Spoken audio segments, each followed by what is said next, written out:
guys. One thing that I've seen come up in the news, especially recently, I mean, it's been for the past couple years, but especially as we got coming up to and past the 9/11 anniversary, the TSA and all the ridiculous security measures that they've done, not only on airplanes, but just in New York City and national monuments and landmarks and trains and pretty much anything, is just the, yeah, that's what come up, is the searches and the problems with that. And there's one thing I wanted to cover with that, because I think a lot of people miss the point. A lot of people complain about the privacy issues, about like the unsavoriness of being groped by the TSA or having to be strip searched and everything like that. And that, I mean, as valid as those concerns are, privacy, physical comfort, you know, embarrassment, stuff like that, that's not the point.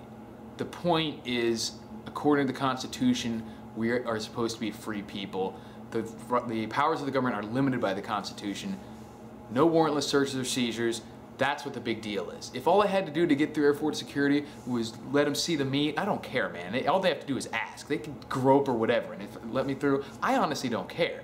I would stand in my underwear and just walk right through. That really doesn't bother me.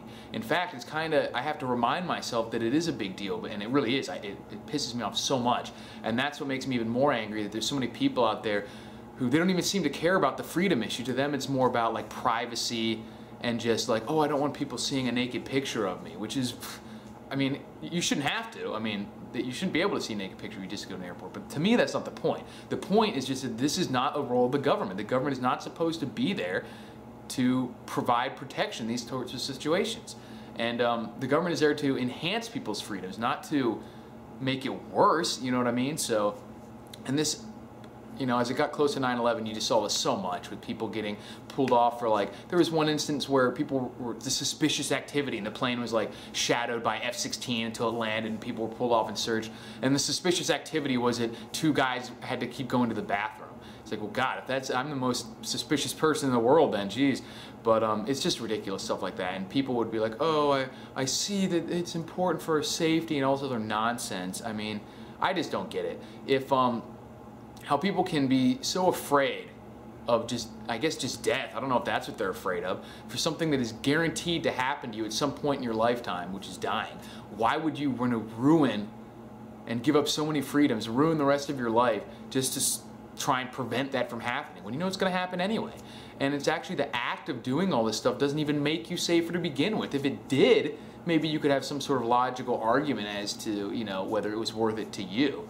Certainly not worth it to me. And that's sort of the worst part, is that these people, so that they can have an illusion of safety, it's not even real safety, it's just so they can have an illusion, they're willing to not only give up their own freedoms, but they're willing to give up everybody else's too and take it away.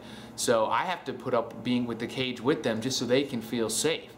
And it's just ridiculous. But the point of the video, before I get off on a huge tangent, is just to focus on what the real issue is here, and that's the limited role of government and what they're actually allowed to do.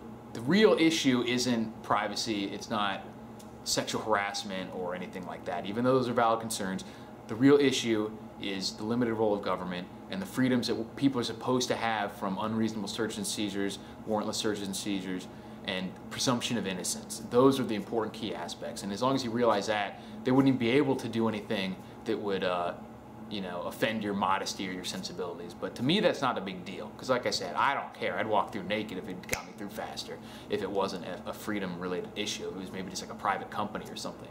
And that's a big difference too. I mean, like if the airline said, we have to grope you to get on our flight, that's up to them. People have the choice to either patronize that business or not. But when the government does it, that's unconstitutional, because the government's powers are limited by the Constitution. So that's it. Just focus on the things that are important, and don't authorize any warrantless searches or seizures. Do not consent. Peace.